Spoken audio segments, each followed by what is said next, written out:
Abby? I think the way that you portrayed him in the second one was a lot, almost suited the character a lot more. Like, there are elements of the first one that you could bring to the second one, but I think the second one definitely suits your character. Why? Can you give him because I think that's good feedback, but can you give him a reason? The way that you speak, like, you think you're on top of everyone else, you think you're the best. Yeah. So I think that's the main reason. Yeah. I like the condescending nature of the second one, but Good word, condescending. I think that works really well for the character. But I think that he should also add his hand movement, his physicality with talking with the hands, because having them behind his back, even though he seems even more condescending, Yeah.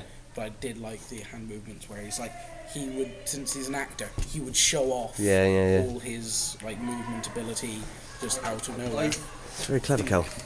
I liked the like name dropping in the second one came across, like when he mentioned Shakespeare and Pinter, he really emphasised and spat those words out, and I think as a character he needs to be really snobbish about knowing his theatre and knowing everything about drama, and I think with Kelson with the hand actions, like he needs to show off that he knows the like famous gestures and things like that as he's talking. Like when he was saying the names, I could imagine him like going in closer to her, like, did Beckett, did Shakespeare, and I loved how he lowered his voice. Yeah.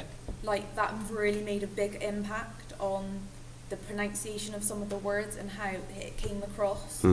Absolutely. Right?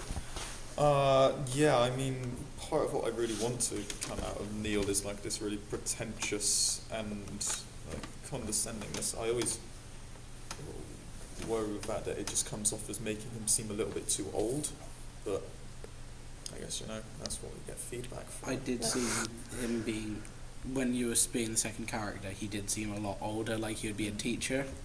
So if you brought more energy to it, it might bring the age down. How does that work, though, that idea about him being the teacher? And think about Mr. Henderson. I don't think it matters. No. I think it's good that he's old. Like, he's trying to be like, he calls Mr. Henderson an idol. Like, he's trying to be all up there with the teacher. Like, he thinks he's got this authority, and I think by acting older, like, he's like in charge, like in a group of friends, they're all acting silly and he's the mature one, and he's like, okay guys, come on, let's stop now. Like, he thinks he's acting mature, but really he's being the childish one.